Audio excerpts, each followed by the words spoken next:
Good evening, नमस्कार। आज हम आप लोग के सामने एनटीए यूजीसी नेट के यूनिट 4 को लेकर आए हैं, जिसमें हम कम्युनिकेशन यानी कि संप्रेषण के बारे में डिस्कस करेंगे। हाँ जी दोस्तों, ये जो टॉपिक है ये बहुत ही इम्पोर्टेंट है दोस्तों। आज हम इसका फर्स्ट पार्ट लेकर आए हैं। नेक्स्ट जो पार्ट है हम नेक्स्ट वीडियो में लेकर आएंगे। तो कम्युनिकेशन को हम स्टार्ट करते हैं। कम्युनिकेशन क्या होता है दोस्तों, उसके बारे में हम बताएंगे। जो इम्पोर्टेंट टॉपिक्स है एग्जाम के पर्सपेक्टिव से वो चीज़ें आपसे डिस्कस करेंगे। तो सबसे पहले हम कम्युनिकेशन को समझते हैं। कम्युनिकेशन क्या होता है यानी कि संचार क्या होता है। देखिए दोस्तों, जो डिफरेंट टाइप्स के हमारे पास नॉलेज होते हैं, डिफरेंट डिफरेंट मीडियम से मिलते हैं, वो हमारा कम्युनिकेशन का वर्क होता है। यदि ये कम्युनिकेशन ना हो तो ये वर्क पॉसिबल नहीं होता है। ह्यूमन लाइफ के लिए उसके जो थॉट्स हैं वो दूसरों तक पहुंचाने के लिए तथा दूसरों के विचारों को अंडरस्टैंड करने के लिए कम्युनिकेशन पे ही हम लोग डिपेंड रहते हैं। तो एक तरह से ये हमारे सोसाइटी में एक जो है साक्षर का भाव जो है हमारे सोसाइटी में जो है लेके आता है और विचारों का आदान प्रदान करता है। हमारे लाइफ में ये बहुत ही इम्पोर्टेंट रोल अबाइड करता है। तो चलिए हम स्टार्ट करते हैं दोस्तों इसके मीनिंग और नेचर के को देखा जाए तो ये एग्ज़ाम के पर्सपेक्टिव से उतना नहीं आता है, लेकिन इसको एक अंडरस्टैंड हमें करना ज़रूरी है कि क्या होता है कम्युनिकेशन। तो यदि हम इसके वर्ड्स को देखें, जैसे ये इवेंट हो गया, डिस्पैच हो गया, तो इन दोनों का मीनिंग यही होता है कि इवेंट यानी कि सम और डिस्पैच यानी कि प्रेषण, जिसका मीनिंग है समान रूप से प्रेषित किया गया। ये इंग्लिश वर्ड का कन्वर्जन है, इंग्लिश वर्ड का। और जो कम्युनिकेशन होता है उस जो जिसमें जो है कि ओरिजिनेटेड किससे होता है दोस्तों, वो लैटिन लैंग्वेज से, लैटिन वर्ड से। वो क्या है, कम्युनिस एंड कम्युनिकेयर।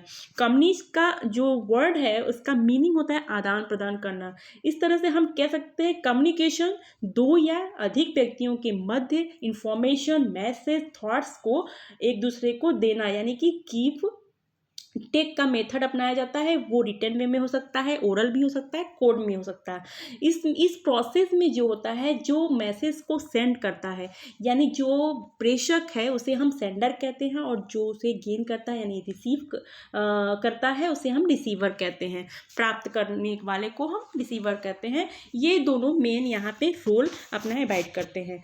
फिर इसके नेचर की बात आती है दोस्तों, तो नेचर जो होता है, प्रकृति जो होती है, वो आर्ट और साइंस दोनों होता है। इसे इस रूप में हमें एक्सेप्ट करना होता है, बिकॉज कि आर्ट के माध्यम से यानी आर्ट के थ्रू हम प्रैक्टिस को जानते हैं। यानी जो आर्ट होता है वो प्रैक्टिस बेस होता है, और जो हमारा नॉलेज है वो साइंटिफिक मेथड के आधार पे होता है, उसके बेस पे होता है। तो इस तरीके से हम कह सकते हैं कि कम्युनिकेशन जो प्रोसेस है उसे इफ़ेक्टिव बनाने के लिए हमें एक सीक्वेंस में जो है नॉलेज ही नहीं, बल्कि हमें उसे प्रेजेंट करने का एक आर्ट होना चाहिए, एक आइडिया भी बहुत ही नीडफुल होता है। जो हमारा दोस्तों किससे होगा, किससे संभव है, वो प्रैक्टिस, वो जो हमारा एक्सपीरियंस, हमें वो प्रैक्टिस से ही आएगा, उसी से ही इफ़ेक्टिव बनाया जाता है। तो इस आधार पे हम कह सकते हैं कि कम्युनिकेशन जो है एक ओल्ड आर्ट है और न्यू साइंस। इस आधार पे हम इसके कुछ पॉइंट्स लिए हैं। नेचर की बात करते हैं, कैसे उसको अंडरस्टैंड कर सकते हैं। तो सबसे पहले हम देख सकते हैं कि सोशल रिलेशन यानी जो सामाजिक संबंध हैं उसकी बात हम कर सकते हैं कि सामाजिक क्रियाएं होती हैं सामाजिक संबंध को स्थापित करने के लिए। फिर उसके बाद जो है कि इसके लिए अट्रैक्टिव पर्सनालिटी की ज़रूरत नहीं होती है दोस्तों, कि पर्सनालिटी चाहे जैसा हो, आप जो भी हमारा कम्युनिकेशन है, जो संप्रेषण है, वो प्रभावशाली होता है। इसके लिए ये अफेक्ट नहीं डालता है। इसके बाद जो है मैनेजमेंट टास्क होता है, यानी एक प्रबंधकीय कार्य होता है, जैसे कि इसमें सिलेक्शन का काम होता है, उपयोगिता आदि जो फैक्टर्स हैं, ये सारी चीज़ें इसको प्रभावित करती हैं। ये आर्ट और साइंस दोनों है, दोनों पे निर्भर करता है। ये 1 वे एंड 2 वे रूट्स होता है, यानी एक मार्गी और द्विमार्गी। 1 वे की बात करें तो जैसे हमारा नुक्कड़ नाटक हो गया, किसी रोड शो कर रहे हैं उस टाइम में, तो और हमारा टू वे रूट्स क्या है उस टाइम में होता है, जैसे हमें जनसभाएं करनी है, रैली निकालना है, कोई जो है प्रदर्शन करनी है, ये सारी चीज़ें हमारा टू वे रूट्स हो जाता है। इसके बाद हम आते हैं नेक्स्ट स्लाइड पे। नेक्स्ट स्लाइड हमारा दोस्तों एलिमेंट्स है। इसमें से भी कभी कभी क्वेश्चन पूछ देता है कि कौन कौन सा एलिमेंट्स राइट है, तो ये भी जो है कि बहुत इंपॉर्टेंट है, इसको देखिएगा दोस्तों। क्लैरिटी यानी कि एक जो कम्युनिकेशन होता है उसका स्टार्टिंग बहुत ही स्पष्ट होना चाहिए। सेकंड है कंसिस्टेंसी, जो जिसका मतलब सततता, यानी कि संप्रेषण की जो क्रिया होती है उसमें एक सस्टेनेबिलिटी होनी चाहिए, जो रिसीव करने वाला है, रिसीवर है, उसके अकॉर्डिंग होनी चाहिए। एडुकेसी यानी कि पर्याप्तता, जो कम्युनिकेशन की क्रिया होती है उसमें इंफॉर्मेशन या मैसेज पर्याप्त होनी चाहिए। टाइमलीनेस यानी कि सामयिकता, संप्रेषण समय से आरंभ होना चाहिए, एक टाइम से, यानी कि टाइम पंक्चुअलिटी ज़्यादा होनी चाहिए। यूनिफॉर्मिटी की बात करें तो एक रूपता की बात होती है, संप्रेषण के ड्यूरेशन में एक रूपता होनी चाहिए। फ्लैक्सिबिलिटी यानी कि लचीलापन होना चाहिए। यदि हमारे जो कम्युनिकेशन की क्वालिटीज़ हैं वो कठोर होंगे, वो सही नहीं होगा। रिजिडिटी इसके लिए बहुत ही बेकार होता है, इसलिए ये इजी वे में और फ्लैक्सिबल होनी चाहिए। एक्सेप्टेबिलिटी ज़रूरी है दोस्तों, स्वीकार होनी चाहिए, जो कम्युनिकेशन है रिसीवर के लिए स्वीकार होना चाहिए और उसके रिस्पॉन्स जो होते हैं वो पॉजिटिव होनी चाहिए। ये इसके तरीके से इसके एलिमेंट्स हैं, इसके तत्व हैं। इसके बाद हम ऑब्जेक्टिव की बात करते हैं कि ऑब्जेक्टिव जो है कि क्या पर्पस से जो है एक कम्युनिकेशन किया जाता है। पहले जो है पहला पॉइंट है जो है कि कोई भी ऑर्गेनाइजेशन है उसमें जो वर्कर काम कर रहे हैं उनको काम के संबंध में एक क्लियर इन्फॉर्मेशन होनी चाहिए, एक ऑर्डर होना चाहिए, ये जो है एक उद्देश्य होता है। और दूसरी चीज़ है कि एक ऑर्गेनाइजेशन में जो लेबर ऑर्गेनाइजेशन होता है उसके एडमिनिस्ट्रेशन सिस्टम को इम्प्रूव करना, यानी उसमें ग्रोथ करना होता है, उसको सुधार करना कह सकते हैं। फिर इसके बाद जो है एक रिलेशन होता है, सोशल रिलेशन होता है। और दूसरी चीज़ है मोटिवेशन, यानी जो वर्कर हैं उनमें एक तरह का मोटिवेट करना काम के प्रति और उनके जो सामाजिक संबंध हैं उसे प्रोत्साहित करना भी इसका उद्देश्य होता है। इसके बाद आता है formally and informally at the individual and collective level. क्या एक कंट्रोल इस्टेब्लिश करना जो है, कैसे औपचारिक और अनौपचारिक तरीके से व्यक्ति और सामूहिक स्तर पर जो है कंट्रोल नियंत्रण स्थापित करना भी इसका उद्देश्य है।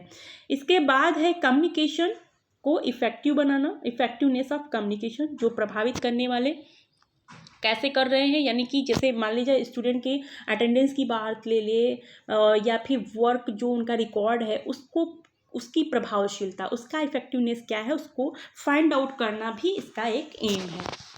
तो नेक्स्ट स्लाइड पे चलते हैं। वर्क ऑफ कम्युनिकेशन, कम्युनिकेशन क्या काम करता है, इसको हम कई पर्सपेक्टिव से देख सकते हैं जो है कॉन्टेक्स्ट से। जैसे हमें व्यक्तिगत जो है संदर्भ में देखना हो तो इसमें हम प्रोवाइड कंटेंट्स, यानी जो भी हमारे विषय वस्तु है वो ज्ञान के लिए व्यक्तियों को उपलब्ध कराना इसका काम होता है। और सेकंड है जो है कि सक्सेस, यानी कि सफलता के लिए मार्ग का निर्धारण। फिर उसके बाद थर्ड है व्यक्तियों के लिए जो है उनकी पर्सनालिटी को निर्धारित करना और एक व्यक्ति को सामाजिकरण में भी मदद करना भी इसका एक पर्सनल कॉन्टेस्ट के रूप में वर्क होता है। सोशल कॉन्टेस्ट की बात करें तो इसमें कौन कौन से काम आते हैं, कम्युनिकेशन का क्या कार्य होता है, जैसे सामाजिक परिवर्तन करना हो किसी समाज में, फिर किसी समाज के व्यक्तियों को शिक्षा देना है, उन्हें शिक्षित करना हो, तब भी हम कम्युनिकेशन का यूज करते हैं। असिस्ट कंटीजेंसी फंक्शनिंग, यानी आकस्मिक कार्यप्रणाली में भी ये सहायता करता है। नेक्स्ट है कि साइकोलॉजिकल पॉइंट ऑफ व्यू से देखें कि इसका वर्क क्या होता है, तो एक अच्छा इन्वायरमेंट देना भी इसका काम होता है कि व्यक्ति के ग्रोथ के लिए एक गुड इन्वायरमेंट प्रोवाइड करवाता है। फिर बूस्ट मोरल, एक व्यक्ति के मनोबल को बढ़ाना भी इसका वर्क है। मोटिवेट फॉर गुड वर्क, अच्छे काम के लिए भी मोटिवेट करता है कम्युनिकेशन। फिर इसके बाद जो है कोऑर्डिनेशन, जो समन्वय कब स्थापित किया जाए किसी में, वो मतलब कोई वर्कर है उनमें काम करने का जो कोऑर्डिनेशन है उसे जो है कि प्रोत्साहित करना भी इसका वर्क होता है। साइकोलॉजिकल पॉइंट ऑफ व्यू से देखते हैं। फिजिकल कॉन्टेक्स्ट की बात करें तो इसमें समाज में व्यक्ति रह रहे हैं उनके व्यवहार को नियंत्रित करना भी इसका काम होता है कम्युनिकेशन का। इसके बाद आता है give platform for communicating to each other, यानी कि एक मंच प्रदान करना कम्युनिकेशन के लिए, एक दूसरे से जो है संचार की क्रिया करने के लिए मंच प्रदान करना।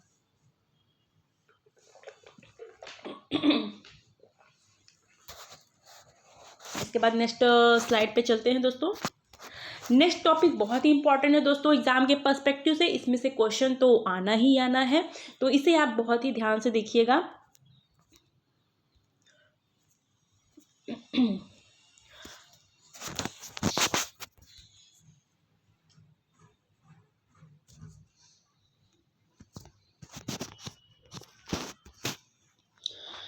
फॉर्मल कम्युनिकेशन क्या होता है दोस्तों?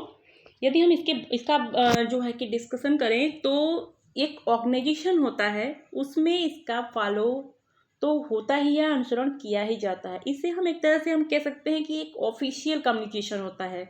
इस संप्रेषण के अंतर्गत जो है सेंडर जो है बहुत ही इफेक्टिव होता है, और ये एवरी ऑर्गेनाइजेशन के लिए जो है बहुत ही इम्पोर्टेंट होता है, और इसका जो वर्क सिस्टम होता है वो प्री डिसाइडेड होते हैं। फॉर्मल कम्युनिकेशन का ये रूल है। और इसके बाद हम इसके टाइप्स को देखते हैं कि कौन कौन से टाइप्स हैं। पहला है चैन नेटवर्क है, यानी कि श्रृंखला नेटवर्क। इस प्रकार का जो कम्युनिकेशन होता है इसमें दो व्यक्तियों के मध्य कम्युनिकेशन किया जाता है, और इस कम्युनिकेशन में जो वर्क का स्पीड होता है बहुत ही हाई लेवल का होता है, और जो वर्क का एक्यूरेसी होता है बहुत ही अच्छी होती है।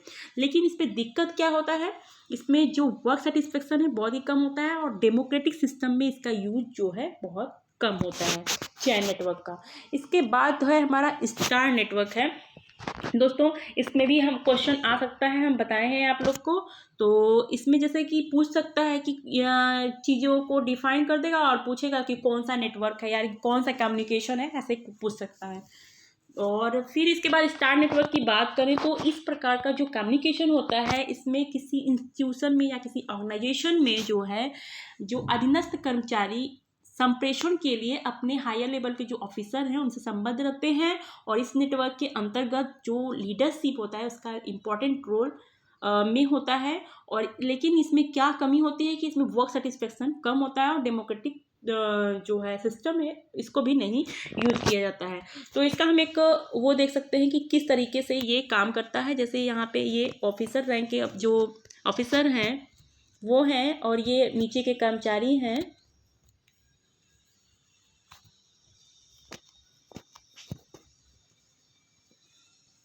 इस तरीके से एक स्टार के रूप में बना रहता है।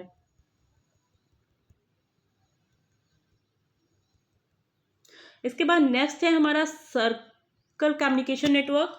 इसमें क्या होता है, ये वृत्त के रूप में होता है, जैसे ये हम कह सकते हैं ऐसे इस टाइप में।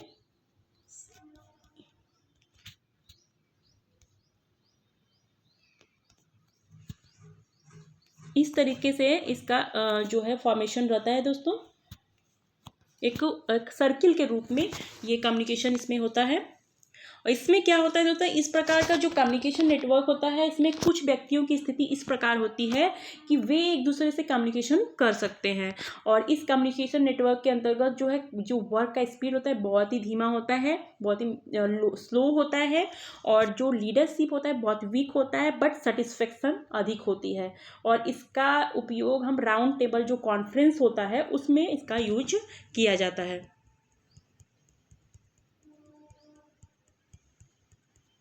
इसके बाद है आल चैनल नेटवर्क। आल चैनल नेटवर्क जो होता है इसे सभी मार्ग नेटवर्क कहते हैं। इसका हम एक तरह से इस तरीके से डायग्राम बना सकते हैं, ये इस तरीके से रहता है।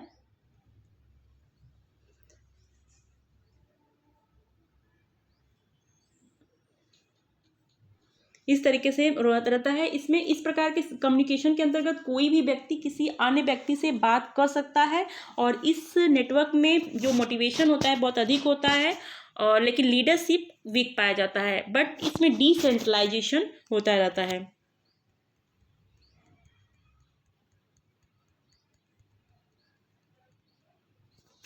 इसके बाद है Y shaped communication. Y shaped यानी वाई आकार का संप्रेषण। इस प्रकार के संप्रेषण को प्लानिंग के तहत किया जाता है, जिसके अंतर्गत इसका प्रभाव कई डिपार्टमेंट्स पे होता है। एक तरह से इसको हम कह सकते हैं इंटर डिपार्टमेंटल लेवल नेटवर्क कह सकते हैं। जैसे ये जो है वाई आकार में रहता है, इस टाइप से रहता है, इस टाइप से ये बना रहता है।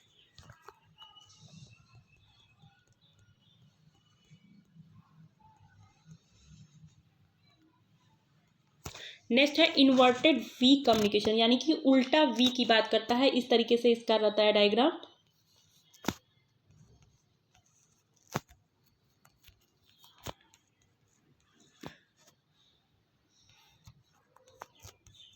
इस तरीके से रहता है। तो किसी ऑर्गेनाइजेशन में जब एक ही लेवल के जो ऑफिसर होते हैं और जो अधीनस्थ के मध्य जो जब एक बिलीफ का अभाव होता है, तब इस नेटवर्क का प्रयोग होता है। और इस नेटवर्क का यूज जो है ज़्यादा प्रभावित करता है एडमिनिस्ट्रेशन के फील्ड में। उल्टा जो वी कम्युनिकेशन होता है। इसके बाद आता है दोस्तों इनफॉर्मल कम्युनिकेशन। इस कम्युनिकेशन को हम जो है ग्रैब पॉइंट कम्युनिकेशन भी कहते हैं। इस कम्युनिकेशन को जो है कि हम कह सकते हैं कि कोई भी संस्था है, कोई भी संगठन है, वहाँ पे फॉर्मल कम्युनिकेशन के साथ साथ इस कम्युनिकेशन को भी रहता ही है, वहाँ विद्यमान रहता ही है। इस कम्युनिकेशन को हटाया नहीं जा सकता। ये कभी मतलब इसको कह सकते हैं इंडलेस कम्युनिकेशन, कभी समाप्त ही नहीं होता है। ये संप्रेषण जो है विभागों यानी डिपार्टमेंट के जो मेंबर होते हैं उनके बीच जो रिलेशन उस पर डिपेंड करता है, इसलिए इसे ह्यूमन बिहेवियर पर जो है अधिक बल दिया जाता है और इस वजह से इसे मानवतावादी संगठन भी कहा जाता है इनफॉर्मल कम्युनिकेशन को। तो इसके टाइप पे हम बात करते हैं कि कौन कौन से टाइप्स होते हैं इसका। पहला है सिंगल चैन नेटवर्क। ये इस तरीके से होता है दोस्तों, एक चैन में बना रहता है। इस तरीके से इसका नेटवर्किंग होती है। और इस श्रृंखला के अंतर्गत जो है एक व्यक्ति किसी अन्य व्यक्ति से एक माध्यम के, मतलब एक व्यक्ति है तो ये दूसरा व्यक्ति है, ये इसके मीडिएटर ये रहता है, इसके थ्रू ये बात करता है। तो इस तरह से मध्यवर्ती व्यक्ति जो है संप्रेषण का काम करता है। एक सीधी रेखा से होकर गुजरती है ये जो कम्युनिकेशन होता है। फिर इसके बाद है ग्रे पॉइंट नेटवर्क। इसको जो है गॉसिप नेटवर्क भी कहते हैं दोस्तों। इस प्रकार के नेटवर्क में किसी एक व्यक्ति द्वारा जो है अन्य सभी व्यक्तियों को मैसेज दिया जाता है। इस नेटवर्क में जो सेंडर की भूमिका जो होती है वो बहुत इंपॉर्टेंट होता है, क्योंकि वह गॉसिप के माध्यम से एक साथ अनेक लोगों से बात कर सकता है। इसमें इस तरीके से होता है, एक बीच में रहता है, ये इस तरीके से इसमें कम्युनिकेशन होता है। इसके बाद आता है प्रोबेबिलिटी चैन नेटवर्क। दोस्तों ये संभावना पे निर्भर करता है, इसलिए इसे प्रायिकता के सिद्धांत से भी प्रभावित होना माना जाता है। ये जैसे कि कोई मैसेज है आकस्मिक रूप से व्यक्त करना हो, जिसका परिणाम यह होता है कि मैसेज जो है कुछ व्यक्तियों को प्राप्त होता है और कुछ को नहीं होता है। नेक्स्ट है क्लस्टर नेटवर्क। इसे हम कह सकते हैं गुच्छ नेटवर्क कहते हैं, गुच्छे में होता है। जैसे इस तरीके से होता है ये और फिर ये यूं, फिर ये यूं, इस तरीके से इसका नेटवर्किंग चलता रहता है। ये जो नेटवर्किंग होता है क्लस्टर नेटवर्किंग, इसके अंतर्गत कुछ व्यक्तियों का चयन करके अन्य व्यक्तियों को जो है मैसेज दिया जाता है। इस प्रकार जो है इंफॉर्मेशन सदस्यों तक बहुत ही जल्दी पहुंच जाता है और संप्रेषण प्रणाली में ये बहुत ही महत्वपूर्ण व्यवहारिक प्रणाली माना जाता है क्लस्टर जो नेटवर्क होता है। नेक्स्ट टाइप्स पे चलते हैं। यहाँ पे अदर टाइप्स के भी कम्युनिकेशन है, इसका हम डिस्कशन करते हैं। फर्स्ट है वर्टिकल कम्युनिकेशन। इसे हम लंबवत कम्युनिकेशन करते हैं, जैसे कि ये ऊपर से नीचे और नीचे से ऊपर की ओर चलता है। इस प्रकार के कम्युनिकेशन में जो है उच्च अधिकारी अधीनस्थ अधिकारियों की संप्रेषण प्रक्रिया सम्मिलित होती है। जैसे ऊपर प्रेसिडेंट हो गया, जनरल मैनेजर हो गया, एक डिपार्टमेंटल मैनेजर, फोरमैन एंड जो वर्कर हैं, ये सारे ऐसे इस तरीके से चैनल में बना रहता है। इसके बाद है हॉरिजॉन्टल कम्युनिकेशन। ये जो है इसे हम क्षैतिज कम्युनिकेशन भी कहते हैं, क्षैतिज संप्रेषण। किसी भी ऑर्गेनाइजेशन में एक ही लेवल के व्यक्तियों द्वारा किए गए संप्रेषण को हम जो है हॉरिजॉन्टल कम्युनिकेशन कहते हैं। इस प्रकार का कम्युनिकेशन जो है व्यवस्था जो होता है, किसी प्रॉब्लम को जो है कि बहुत जल्दी समाधान करना है, उस पर डिसीजन लेना हो, तब हम इसका यूज करते हैं। तो ये ऑर्गेनाइजेशन में डिपार्टमेंट के निर्भरता अधिक होती है, इसमें तो उस पर डिपेंड ज़्यादा होता है, डिपेंडेंसी। तो क्षैतिज संप्रेषण का प्रयोग अधिक किया जाता है यहीं पे। इसके बाद डायगोनल कम्युनिकेशन की बात आती है, यानी कि तिर्यक कम्युनिकेशन। ये कम्युनिकेशन जो होता है, विपरीत स्तर के अधिकारी और कर्मचारी एक दूसरे से इसमें संपर्क करते हैं। इस कम्युनिकेशन में के अंतर्गत जुड़े व्यक्तियों के मध्य कोई जो है डायरेक्ट रिलेशन नहीं होता है। इस कम्युनिकेशन में अलग अलग विभागों एवं स्तरों के बीच होता है ये, और वांछित उद्देश्य की प्राप्ति जो है इसके थ्रू ये फायदा होता है कि कम समय में बहुत ही इजी वे में प्राप्त हो जाता है, और जिसकी वजह से एक साहचर्य या भाईचारे की भावना का विकास होता है। इसके बाद आता है दोस्तों इंटरपर्सनल, यानी कि अंतर्वैयक्तिक कम्युनिकेशन की बात होती है। ये जो है साइकोलॉजिकल प्रोसेस इसके अंतर्गत होता है एक तरह से। इसमें जो है सेल्फ जो है एक थिंकिंग की बात या थॉट की बात पे ये बेस होता है। कुछ भी करने और कहने से पहले मन में उठने वाले जो विचार होते हैं वो संवाद का रूप धारण कर लेते हैं। इसमें जो मैसेज होता है, सेंडर और रिसीवर एक ही व्यक्ति होता है, इसमें मैसेज जो करता है। इसके अंतर्गत जो भी मनुष्य जो है, जो मानव है, वो सेल्फ एनालिसिस और दूसरों के जो बिहेव है उसका एवेल्यूशन और प्रॉब्लम को कैसे सॉल्व करना है आदि करता रहता है। जैसे कभी कभी हम अपने सेल्फ रिस्पेक्ट में ग्रोथ करने के लिए और सेल्फ कॉन्फिडेंस को बढ़ाने के लिए सेल्फ कम्युनिकेशन करते हैं, उसी तरह की बात है। जैसे एक स्टूडेंट हो गया, वो सदैव अच्छे अंक लाने के लिए सेल्फ कम्युनिकेशन करता रहता है। तो इस संप्रेषण के थ्रू जो है व्यक्ति में कॉन्फिडेंस, मोरल वैल्यूज़ और एटीट्यूड का जो है जन्म होता है और डेवलपमेंट होता है, ये कह सकते हैं इंटरपर्सनल में। इसके बाद दोस्तों आता है इंट्रापर्सनल कम्युनिकेशन। इंटरपर्सनल में एक व्यक्ति में ही सब कुछ होता है, लेकिन इंट्रापर्सनल में दो व्यक्ति या अधिक व्यक्तियों की जरूरत पड़ती है। तो दो या दो से अधिक व्यक्तियों में जो है कम्युनिकेशन होता है, वो डायरेक्ट भी हो सकता है, इनडायरेक्ट भी हो सकता है। तो इस तरीके कम्युनिकेशन को इंट्रापर्सनल कहते हैं या अंतर्वैयक्तिक कहते हैं। और इसमें जो संप्रेषण होता है सामाजिक संबंधों पे आधारित हो जाए, यानी कि सोशल रिलेशन पे ये बेस्ड होता है। इसमें जो है कि फीडबैक मिलने लगता है बहुत ही जल्दी।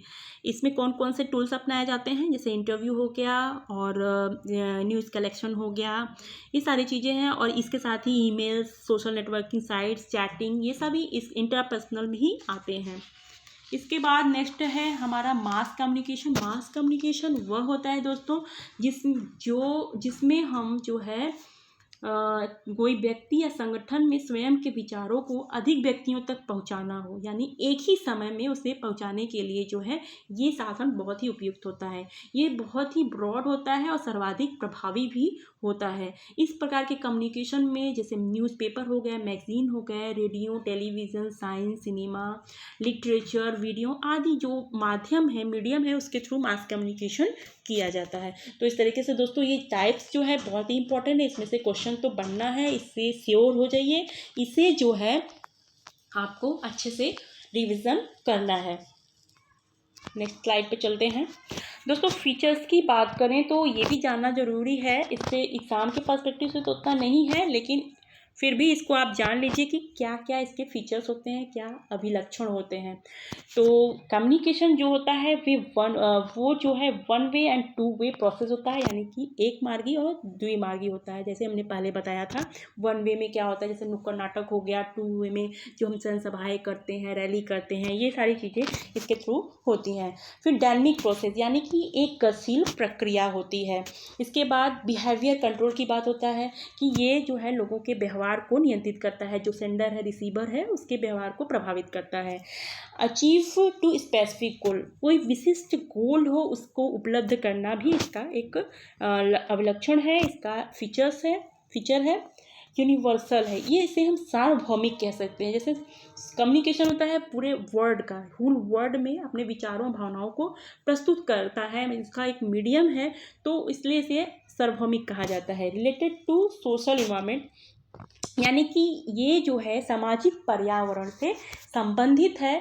तो इस तरीके से हम कह सकते हैं कि संप्रेषण की जो क्रिया होती है वो सामाजिक जो वातावरण है उससे रिलेटेड है। इसके बाद हम कह सकते हैं कि वर्बल और नॉन वर्बल, यानी कि ये बोलने के थ्रू, मतलब इसमें बात भी कर सकते हैं, नहीं भी कर, शाब्दिक अशाब्दिक दोनों होता है। इफेक्टिव मीडियम जो है इसको प्रभावित करने वाले, जैसे कि लाइक न्यूज़पेपर, इंटरनेट, टेलीफोन, ये सारी चीज़ें जो हैं प्रभावी बनाने के माध्यम हैं। इस तरह से इसका फीचर्स हो गया। इसके बाद है दोस्तों मॉडल्स ऑफ कम्युनिकेशन। दोस्तों इसमें से भी क्वेश्चन बन सकता है, तो इसे आप ध्यान से देखिएगा। फर्स्ट जो मॉडल है वो लीनियर मॉडल है। लीनियर मॉडल यानी कि रेखीय मॉडल। ये मॉडल जो होता है दोस्तों, ये एक तरफा प्रोसेस होता है, इसमें वन वे प्रोसेस होता है। इसमें सेंडर और रिसीवर संप्रेषित करते हैं। रिसीवर जो है केवल मैसेज को ग्रहण करता है, यानी अडॉप्ट करता है, बट उसमें कोई मीनिंग नहीं निकालता है, उसमें कोई रिस्पॉन्स नहीं देता है। इस संदेश को, इस मैसेज को केवल ध्वनि के माध्यम से संप्रेषित किया जाता है। इसमें जो सेंड करने वाला होता है उसका रोल बहुत ही इंपॉर्टेंट होता है। इस मॉडल का जो यूज है दोस्तों, सबसे पहले अरस्तु, शैनन व वेबर द्वारा किया गया था। उसके बाद जो है डेविड बेरला ने जो है एक SMCR करके, यानी कि S यानी कि सोर्स, और M यानी कि message, C channel and R receiver, इसके नाम से जो है पहली बार जो है यूज किए थे, इसको अपनाया था। इसके बाद हम ये कह सकते हैं कि ये जो मॉडल है एक ट्रांसमिशन मॉडल के नाम से भी जाना जाता है, और इस मॉडल का जो यूज होता है ये एक मास कम्युनिकेशन यानी कि टीवी और रेडियो आदि जैसा होता है। इसके बाद हमारा नेक्स्ट मॉडल है ट्रांजैक्शनल मॉडल ऑफ कम्युनिकेशन। इसे हम कह सकते हैं संप्रेषण का जो है एक तरह से इंटरपर्सनल जो कम्युनिकेशन होता है उसकी तरह होता है। इसमें रिसीवर और सेंडर के बीच संदेश का आदान प्रदान होता है, जहां दोनों में प्रत्येक संदेश सेंडर और रिसीवर की भूमिका होता है। मतलब कि ये कह सकते हैं कम्युनिकेशन के इस मॉडल में दोनों क्रियाएं एक ही समय पर होती हैं, और ये इंटरपर्सनल कम्युनिकेशन के लिए किया जाता है, इसलिए इसे परिपत्र मॉडल भी कहते हैं। इसमें जो रिसीवर होता है प्रेषक को नहीं सुनता है, तो ट्रांजैक्शनल कम्युनिकेशन की क्रिया संभव नहीं हो पाती है। इस मॉडल का सामान्य और प्रमुख ये मॉडल है, क्योंकि ये प्रतिदिन जो हम इंटरेक्शन करते हैं वो भी हमारा ट्रांजैक्शनल मॉडल के थ्रू ही होता है। तो ये जो इक्वल इन्वॉल्वमेंट और व्यक्ति की जो अपेक्षा है, जो एक्सपेक्टेशन है, उसके साथ जो है अधिक प्रभावी होता है। इसके बाद नेक्स्ट हमारा इंटरेक्शनल मॉडल कम्युनिकेशन है। ये मॉडल जो होता है दोस्तों, इसके अंतर्गत एक प्रक्रिया के रूप में वर्णित होता है, जिसमें जो हमारा पार्टिसिपेंट्स हैं वो प्रेषक और प्राप्तकर्ता के रूप में वैकल्पिक भूमिका में होते हैं, और मैसेज भेज कर जो है भौतिक तथा मनोवैज्ञानिक संदर्भों में प्रतिक्रिया प्राप्त कर उसका अर्थ निकालते हैं। जिस तरह से लीनियर मॉडल में कम्युनिकेशन जो होता है उसमें जो रिसीवर है वो कोई रिस्पॉन्स नहीं करता है, बट यहाँ पे रिस्पॉन्स यानी फीडबैक करता है, जो संप्रेषण को एक अधिक जो है कम्युनिकेशन, यानी ये इसको हम कह सकते हैं ये वन वे कम्युनिकेशन था, तो ये टू वे कम्युनिकेशन बन जाता है। फॉर एग्जांपल हम ये कह सकते हैं कि एक टीचर है, किसी पॉइंट पे उसको रिस्पॉन्स दे सकता है। जब कोई स्टूडेंट क्लास में इंटरेक्शन यानी डिस्कशन के ड्यूरेशन में कोई क्वेश्चन पुटअप करता है, कोई सवाल उठाता है, तभी यदि हम ये भी कह सकते हैं, जैसे फॉर एग्जांपल कि यदि कोई व्यक्ति सोफे पर इंगित कर सकता है कि तभी कर सकता है जब उसका रूममेट पूछता है कि रिमोट कंट्रोल कहाँ है। तो इस तरीके से यहाँ पे टू वे प्रोसेस बनता है। विलम और क्रैम जो है इस मॉडल का इंटरेक्शनल जो मॉडल है इसका जो है समर्थन किए हैं, इन्होंने इस मॉडल को 2 प्रेषक और प्राप्तकर्ता होते हैं जो कहा है, और जो मैसेज को आदान प्रदान करते हैं। और इसमें जो है हम जो सेंडर और रिसीवर होता है कि भूमिका जो रोल होते हैं उनके बीच बहुत ही शीघ्र और प्रायः बिना सोचे समझे कार्य करते हैं ये दोनों। इस तरीके से बहुत ही इम्पोर्टेंट है ये तीनों मॉडल दोनों दोस्तों। इसमें से क्वेश्चन पुटअप हो सकता है। इसके बाद हम चलते हैं कम्युनिकेशन का प्रोसेस। अभी तक हम कम्युनिकेशन क्या है उसको समझे हैं और इसका फीचर्स क्या होता है, नेचर कैसा होता है। अब हम इसके प्रोसेस की ये प्रक्रिया कैसे चलती है पूरा ओवरऑल। तो इसमें सबसे पहले सेंडर होता है, यानी कि जो मैसेज को सेंड करता है, जो प्रेषित करता है। ये क्या है, ये स्टार्टिंग पॉइंट होता है दोस्तों। इसमें व्यक्ति या पर्सन या ग्रुप जो है विशेष होते हैं जो अपनी फीलिंग्स को, अपने थॉट्स को दूसरे व्यक्ति को या समूह तक पहुंचाते हैं। तो इसे हम कह सकते हैं कि ये फर्स्ट आरंभिक अवस्था होती है। इसके बाद हमारा इनकोडिंग का आता है। जो भी मैसेज होता है उसे जो है भेजे गए हैं उन्हें एक कोड में हमें जो है रूपांतरित करना ही जो है इनकोडिंग होता है। इसके बाद चैनल होता है। चैनल के थ्रू जो है बातें जाती हैं, जो मैसेज हैं ये आपका ओरल भी हो सकता है, रिटन वे में हो सकता है, कोड में भी हो सकता है। इसे सेंडर के थ्रू भेजा जाता है। फिर उसके बाद जो है ये मीडियम होता है, चैनल जो है इसके द्वारा अपने विचारों को दूसरे तक पहुंचाया जाता है। डी कोडिंग वह होता है जो भी मैसेज आया है उसका एक इंटरप्रिटेशन करना, यानी उसको एक मीनिंग में कन्वर्ट करना होता है। इसके बाद होता है रिसीवर क्या करता है, ये मैसेज को रिसीव करता है। जो भी सेंडर दिया रहता है उसे हम रिसीवर करते हैं, मतलब जो विचार है, जो थॉट्स हैं व्यक्ति को उसे प्राप्त करता है। ये सेकंड जो है हमारा बहुत ही इंपॉर्टेंट पॉइंट होता है दोस्तों, रिसीवर। तो ये मैसेज को सेंड करता है और ये जो है रिसीव करता है। ठीक है दोस्तों। तो इन दोनों के बीच का जो पोर्शन होता है वो फीडबैक होता है, यानी ये अंतिम चरण है फीडबैक। और इसमें मैसेज को प्राप्तकर्ता की संदेश की प्राप्ति जो मैसेज है, जो रिसीवर की मैसेज की जो रिस्पॉन्स है, मैसेज के प्रति जो रिस्पॉन्स होता है वही हमारा फीडबैक होता है दोस्तों। इनके बीच में कुछ प्रॉब्लम्स भी क्रिएट होते हैं जिसे हम नॉइस कहते हैं। तो जो बाधा होता है वो रिसीवर द्वारा मैसेज प्राप्त करने में होता है। तो कभी कभी क्वेश्चन पूछता है कि क्या समस्या होती है, तो इनके बीच में इनको प्राप्त करने में जो समस्या होती है उसे हम नॉइस कहते हैं, शोर कहते हैं। तो इस तरीके से कम्युनिकेशन ओवरऑल पूरा ये प्रोसेस है दोस्तों। इसमें से क्वेश्चन कहीं से भी पुटअप कर सकता है, तो इसको आप एक बार देख लीजिएगा। तो आज का हमारा ये क्लास जो है यहीं पे समाप्त होता है। अगर ये वीडियो आप लोग को पसंद आया हो तो इसे लाइक और सब्सक्राइब करना नहीं भूलिएगा दोस्तों। तो बाय बाय दोस्तों। अब हम नेक्स्ट वीडियो में क्लास में मिलते हैं आप लोग से।